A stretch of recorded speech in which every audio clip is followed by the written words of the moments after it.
Deus que criou os céus e a terra.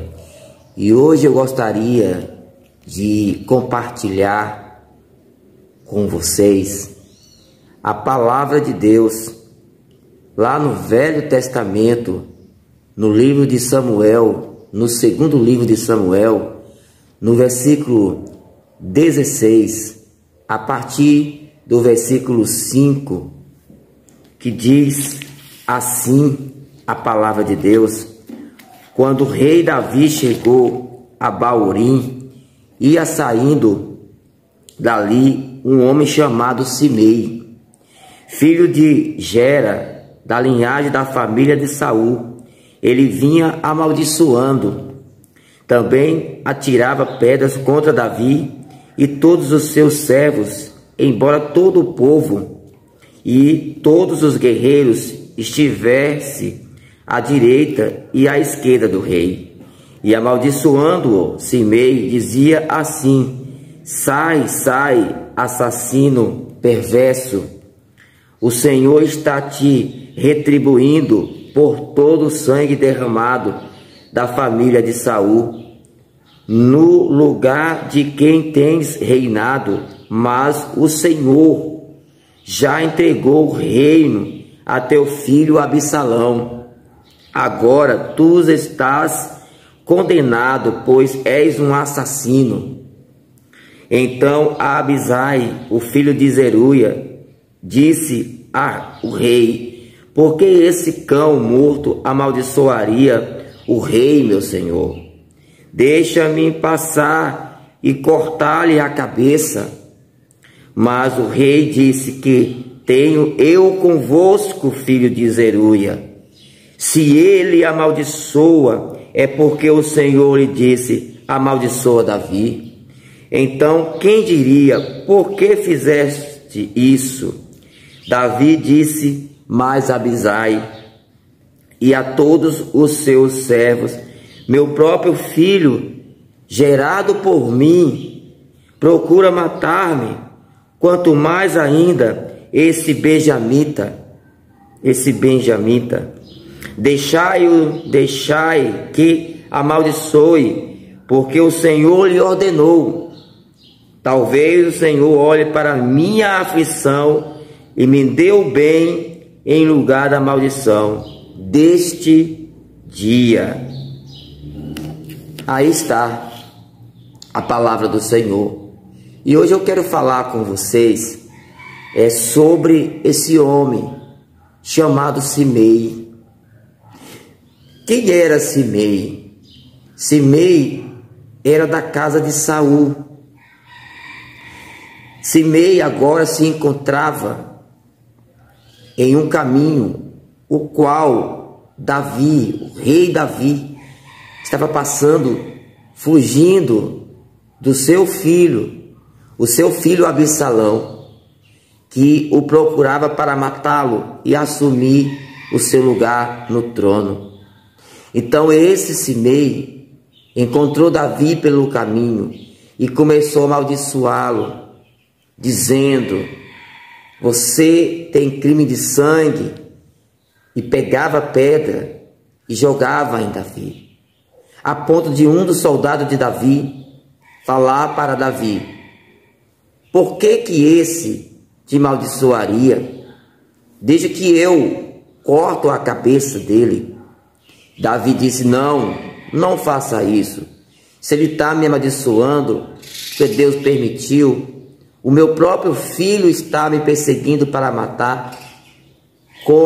Imagine esse benjamita. Foi assim que aconteceu. Mas o que a gente pode aprender com Simei? Mais na frente, Davi, já à beira da morte, chama Salomão para abençoá-lo e aconselhá-lo.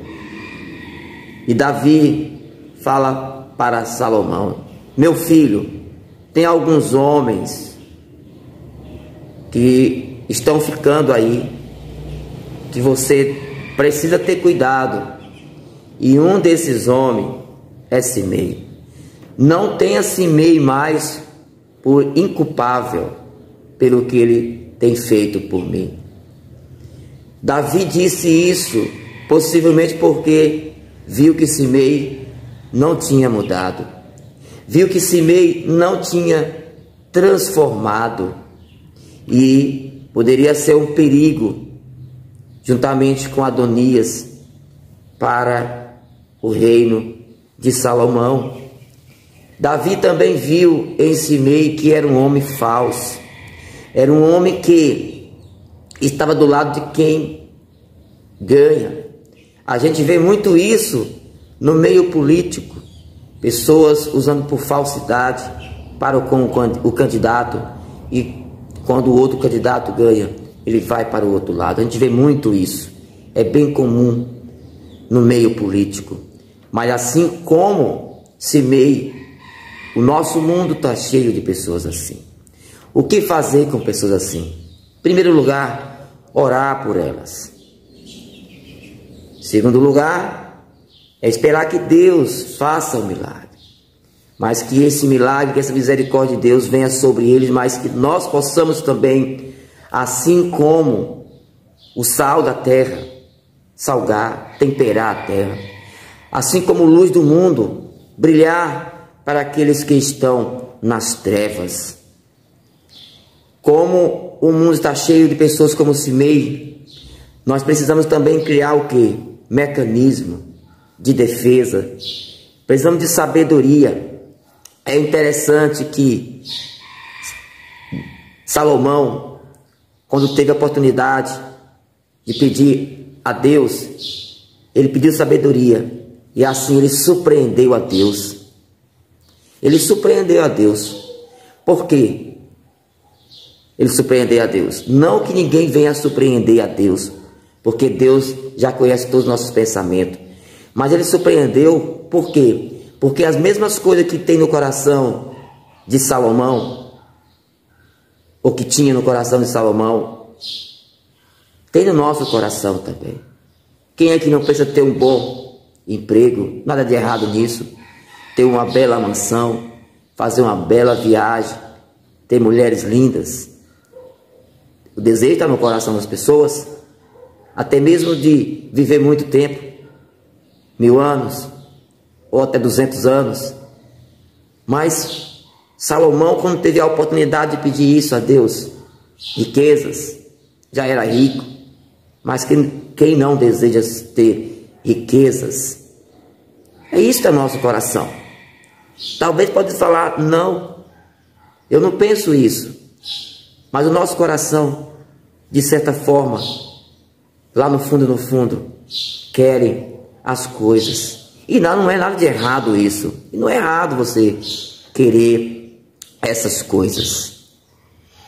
A questão é que essas coisas podem nos levar a caminhos destruidores. Então Salomão, diante de Deus, ele fala: eu quero sabedoria para cuidar do seu povo.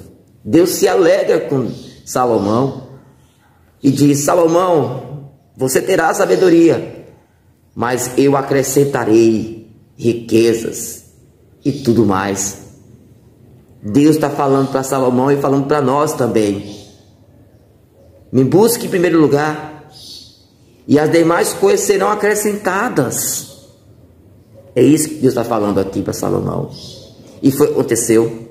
Mas voltando para a história de Simei, precisamos criar mecanismos de defesas para não ser atingido por pessoas como Simei.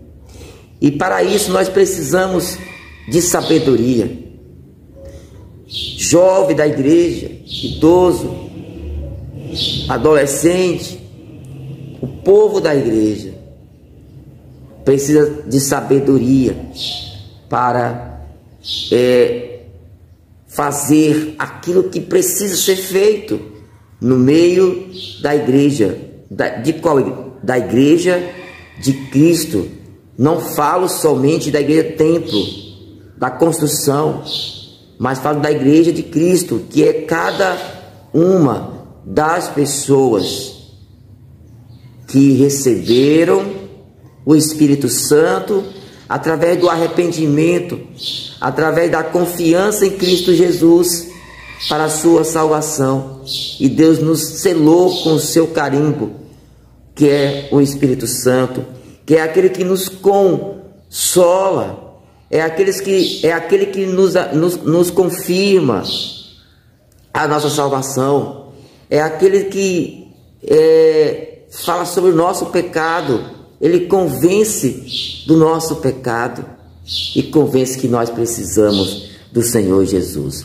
Voltando para Simei, então Salomão, Davi, já à beira da morte, chama Salomão e orienta Salomão. Salomão, você saberá o que fazer, porque você tem sabedoria. Então chegou a vez de Salomão estar diante de Simei. Diante de Simei. E ele precisava de sabedoria. Mas quando Salomão está diante de Simei, Simei que merecia já a morte, merecia a punição que ele fez para com o pai de Salomão, o rei Davi, amaldiçoando, apedrejando, o qual esse mesmo Simei, depois que Davi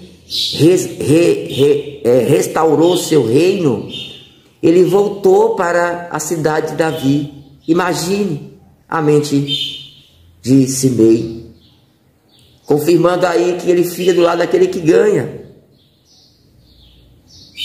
Então, agora é a vez de Salomão diante de Simei. Mas Salomão, por misericórdia ainda dá uma oportunidade a Simei. E diz a Simei: Simei, vá à cidade de Jerusalém, construa ali uma casa para morar.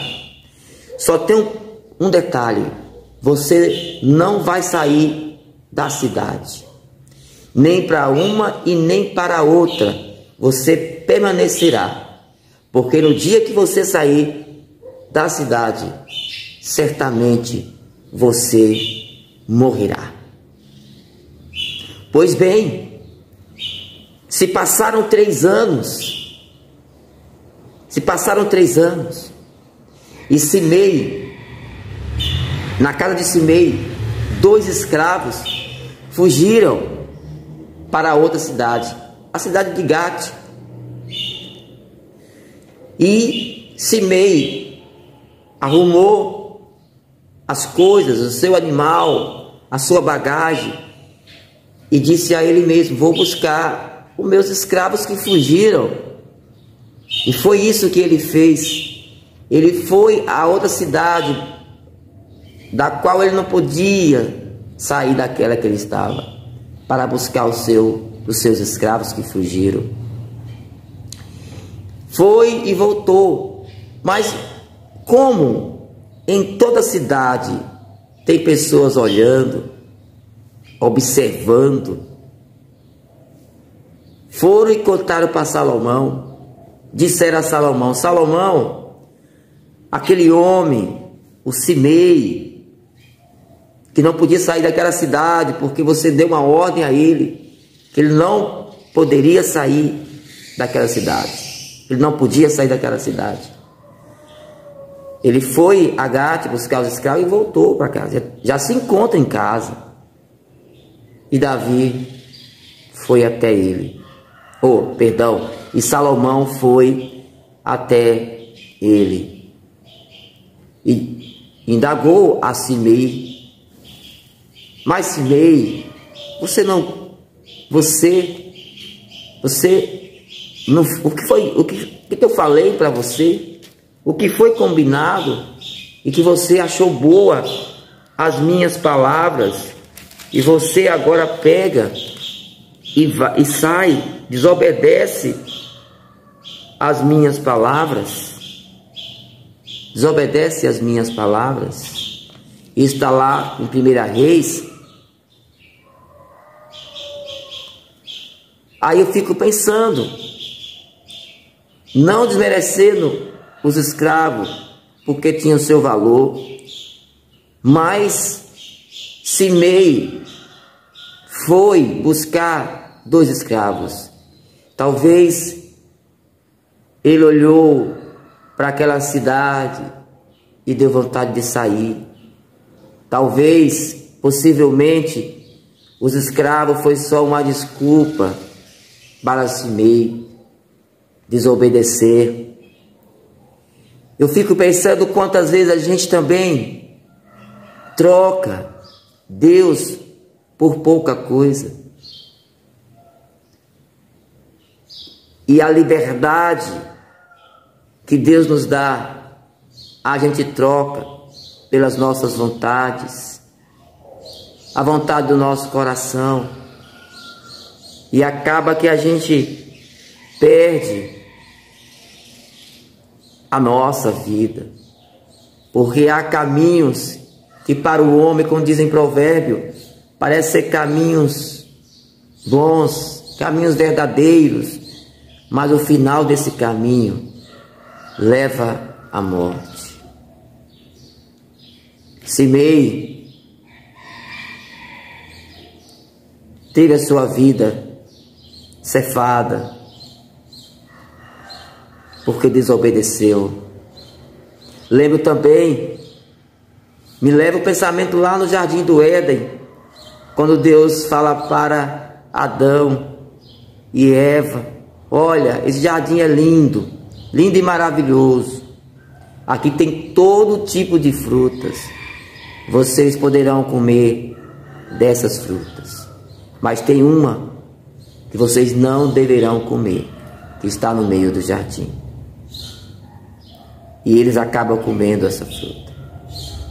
E acaba a história, a gente já sabe. Nós herdamos isso deles. O castigo caiu sobre eles e está sobre nós. Porque Deus disse a eles: certamente se comer, morrerá. E é o que acontece com todos nós. Mas eu tenho uma boa notícia para isso. Simei teve oportunidade por várias vezes. Simei desobedeceu o rei. E pensando aqui, o rei que ele desobedeceu foi um rei terreno. Um rei que não sabe o que o coração de Simei se passava. O que o rei sabia é o que contava ele de Simei. Mas existe um rei que está voltando. O rei Jesus Cristo. Esse rei sabe tudo o que acontece no nosso coração. Ele sabe exatamente o que você está pensando agora, o que você pensou há anos, ou vai pensar durante toda a sua vida. Ele sabe de tudo. E ele esteve aqui, morreu pelos nossos pecados, depois foi sepultado, depois de 3 dias ele ressuscitou, ainda ficou 40 dias aqui na terra com os seus discípulos, aí ensinando ainda. Mas se ascendeu aos céus e está sentado à direita de Deus Pai Todo-Poderoso. E esse mesmo Jesus nos prometeu voltar. E quando ele voltar, ele vem agora para nos buscar. Ele veio agora como juiz. Ele veio a primeira vez como advogado nosso. Ele é o nosso advogado fiel. Ele nos defende. Ele está na direita do Pai. E ele nos dá vida e vida eterna. Mas nós precisamos crer, ser fiel a ele, obedecê-lo, não trocá-lo por qualquer coisa. E o mundo oferece várias bandejas. A gente precisa continuar firme na promessa. Cada vez mais o mundo oferece bandejas. E talvez a gente pode fazer como Simei, olhar para o horizonte e até esquecer. Mas ele não tinha esquecido, ele sabia muito bem que ele não podia sair. Nós também sabemos que nós não podemos sair de Jesus. De Jesus. precisamos continuar firme na caminhada, porque a gente pode cometer o mesmo erro que Simei cometeu.